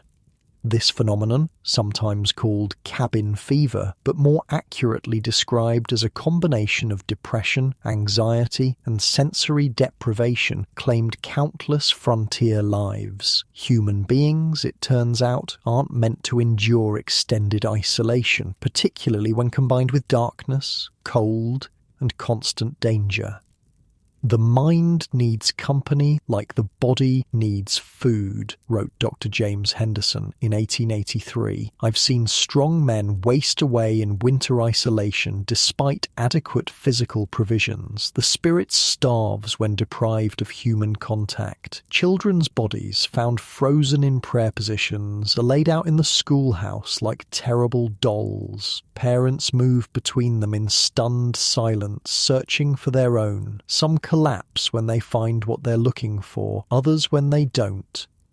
"I'll never forget the sight," whispered Reverend Svensson later. "God forgive me, but I've seen battlefields that were easier to bear than that room of frozen children." The children's blizzard of 1888 brought this lesson home with terrible clarity. The storm struck without warning on an unusually mild January day. Children who had gone to school in light clothing found themselves trapped as temperatures plummeted and hurricane-force winds drove snow horizontally across the landscape. Some teachers made heroic efforts to save their students. Minnie Freeman in Nebraska tied her 17 pupils together with rope and led them through the blizzard to safety. Others barricaded schoolhouse doors and maintained fires until help arrived or the storm passed. But many children attempted to walk home, becoming disoriented in the whiteout conditions. Some were found frozen just yards from safety, having walked in circles until exhaustion and cold claimed them. The Anderson children were found half a mile from their home, reported the Dakota Territory Gazette on January 20th, 1888. The oldest boy, age 12, had placed his coat around his 7-year-old sister and curled his body around her. Both perished, his final act one of sacrifice. The communities struck by this tragedy responded with profound solidarity. Funeral expenses were shared. Orphaned children were taken in without question. Families who lost children received food, fuel, and support from neighbours who understood that grief compounded winter's physical challenges. "After we buried our Sophie, I couldn't function," wrote Margaret Hanson. "Couldn't cook, couldn't clean, could barely rise from bed. For 6 weeks, neighbour women came daily. They fed my surviving children, maintained our fire, preserved our household. Their hands did what mine couldn't while grief consumed me." This instinctive community response to tragedy reflected a deeper frontier truth. Survival required cooperation. The independent spirit that drove westward expansion proved deadly during winter's grip. Cultural differences and fierce self-reliance had to be set aside when snow buried the landscape. Communities that survived developed sophisticated cooperative systems that addressed every aspect of winter's threat. These were formalized practices that evolved specifically to keep everyone alive through the deadliest months. Consider the winter watch system that emerged in many settlements by the 1880s. Each morning during extreme cold periods, designated watchers would check every home in the community for signs of life. Smoke from chimneys, tracks in the snow, lights in windows. "Johnson and I split the north side of the settlement," wrote Thomas Peterson of the winter of 1887, "checked 23 homes each morning before sunrise. If we saw no smoke or other signs, we'd knock. If no answer came, we'd enter. Found the Williams family unconscious from coal gas one morning. Doctor said another hour would have been too late." These watch systems, simple as they were, saved countless lives. They ensured that medical emergencies, fuel exhaustion, or food crises were discovered before they proved fatal. Beyond this basic monitoring, settlements developed elaborate mutual aid practices. Frontier communities organized cooperative snow clearing, maintaining paths between homes and to essential resources like wells and barns. This shared labor meant that even the elderly, or those with limited physical capability, could maintain access to their necessities. Each man in Brookings was assigned 2 paths to maintain after storms, recalled James Peterson. Mine were from my home to the Johnsons, and from the Johnsons to the community well. No matter how deep the snow, those paths were kept clear. If a man fell ill, others took his paths without being asked. The network connected every household to every other. Fuel sharing became another crucial community practice. Many settlements established emergency wood or buffalo chip reserves that could be accessed by families whose own supplies ran dangerously low. The Fuel Committee maintained what we called the last resort pile, wrote Charles Wallace of his Minnesota settlement. Every family contributed a percentage of their winter fuel. The pile was strictly for emergencies. If your supply was exhausted and no other option existed, using it carried no shame, only the obligation to contribute double your share the following year. These systems recognized that individual misfortune or miscalculation shouldn't carry a death sentence. By distributing resources and responsibilities across the community, settlements created resilience that no single family could achieve alone. Settlers from 3 counties gather in a circle, sharing body heat and stories to keep the darkness at bay. Children sleep in the center, surrounded by adults who take turns watching the fire. Outside, the storm rages on, but in here, humanity creates its own warmth. We told stories all night, remembered Emma Johnson. Tales from the old country, jokes, songs, even ghost stories, though those seemed less popular with the wind howling outside. By dawn, strangers had become neighbors, and neighbors had become family. Perhaps most importantly, frontier communities developed knowledge transfer systems that helped newcomers survive their first winters. The hardest lessons had been paid for in lives. Passing them on cost nothing but time and attention. Henderson organized what we called winter school every September, wrote Sarah Peterson. 4 evenings where experienced settlers taught newcomers everything they needed to know: how to bank a fire overnight, how to recognize frostbite before it became deadly, which wild plants could supplement dwindling food stores. Attendance wasn't optional. The whole settlement made sure every new family participated. This formalized education supplemented the informal advice that flowed constantly between veteran settlers and greenhorns. Those who had survived multiple winters watched for the telltale signs of inadequate preparation and intervened before tragedy struck.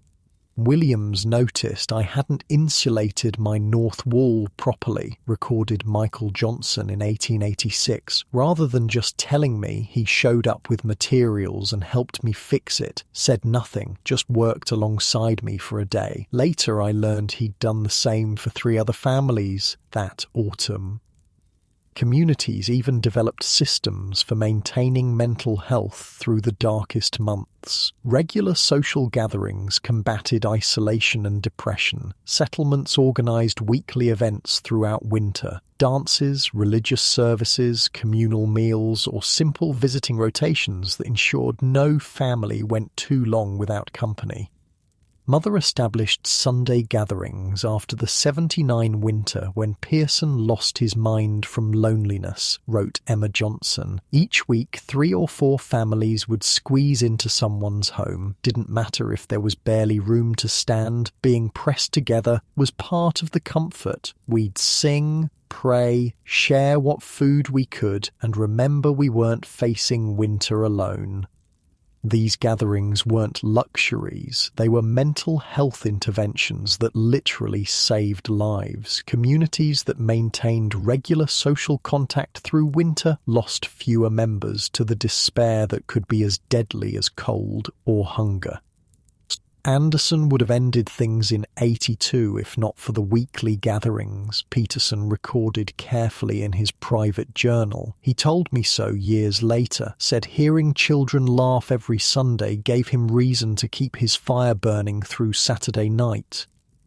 The Johnson settlement in Dakota Territory survived the notorious winter of 1871 by establishing weekly gatherings featuring music and storytelling. While 3 nearby homesteads lost settlers to suicide or exposure that season, the Johnson community endured intact, demonstrating how shared humanity often made the difference between life and death on the winter frontier. Spring's first green shoots push through the snow where many never lived to see them. A woman kneels, running her fingers over tender growth while tears track silently down her weathered face. She has survived another winter, but not everyone did. Some mornings I can't believe we made it, she whispers to no one. Some mornings I can't believe they didn't. As the frontier developed, these informal community practices gradually evolved into more structured institutions. Volunteer fire departments emerged from winter watch systems. Town councils grew from emergency committees. Churches expanded their role from spiritual guidance to social welfare. By the late 1800s, many frontier communities had developed comprehensive winter preparation procedures that addressed every aspect of survival, physical, psychological, and social. These systems weren't imposed from above, but emerged organically from hard-won experience. What strikes me most about these frontier winter communities, wrote historian Patricia Reynolds in 1903, is how democratic their survival systems were. Rich or poor, everyone contributed what they could and received what they needed. A banker might find himself shoveling snow alongside a day labourer. A doctor's wife might mend clothes for a farmer's children. Winter stripped away social pretensions and revealed the core truth that surviving required everyone. This egalitarian approach to winter survival reflected the frontier's harsh reality. Cold, hunger, and isolation threatened everyone, regardless of wealth or status. A blizzard didn't care if you were the town banker or a homesteader. Only by working together could communities ensure that everyone saw spring. Our winter association had one rule, recorded James Peterson. No one freezes, no one starves, no one faces the darkness alone. Everything else was negotiable. The legacy of these frontier winter communities extends far beyond their immediate survival. The mutual aid societies, cooperative practices, and communal support systems they developed became templates for rural American life well into the 20th century. Even as technology advanced, as coal stoves replaced buffalo chip fires, as railroads brought regular food supplies, as telephones connected isolated homesteads, the memory of those deadly winters remained. Communities continued to watch out for their vulnerable members, to share resources in hard times, to face challenges collectively rather than individually. "We've got electric lights and telephones now," wrote Emma Johnson in 1922. "But when a blizzard comes, we still check on our neighbours. Some lessons you don't unlearn, even when the need seems past." As our journey through frontier winter survival comes to a close, we're left with an appreciation not just of physical techniques and practical knowledge, but of the human connections that ultimately made the difference between life and death.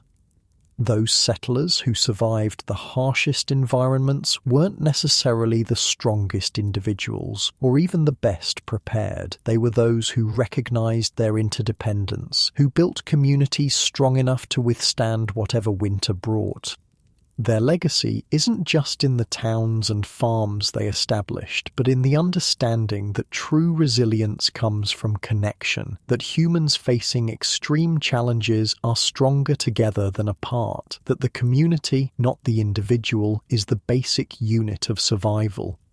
As you drift towards sleep in your comfortable bed, safe from the elements that once threatened your ancestors, consider how many of the comforts surrounding you exist because those frontier communities endured, how the knowledge they preserved, the systems they developed, the towns they built formed the foundation for your modern life.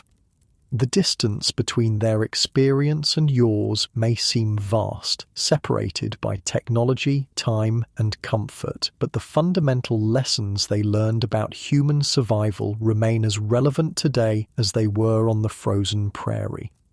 When we face our own challenges, different in form but similar in effect, we do well to remember how frontier communities survived their darkest winters, not through rugged individualism but through cooperation, not through hoarding resources but through sharing them, not by turning inward but by reaching outward. In that sense, their story isn't just history, it's instruction. A reminder that whatever hardships we face them better together than alone. The fire burns low now in our frontier cabin. Outside, the snow continues to fall, but its threat seems lessened by the knowledge that neighbours are near, that help would come if needed, that no one faces winter's darkness completely alone. Inside your warm, comfortable room, far from the prairie blizzards and deadly cold, you can feel your own body growing heavier, drifting towards sleep. The lessons of the frontier settle gently around you like a blanket. Stories of struggle and survival, of community and connection, of finding light in the darkest season. As you breathe deeply and let go of wakefulness, remember that you too are part of an unbroken chain of human resilience, stretching from those frontier cabins to your present moment. And like those settlers finding peace in the knowledge that they weren't alone, you can rest easily, knowing that their hard-won wisdom hasn't been lost but lives on in the communities we continue to build. Sleep well, warm and safe as winter settles outside your window and history's lessons wrap around you like a protective embrace.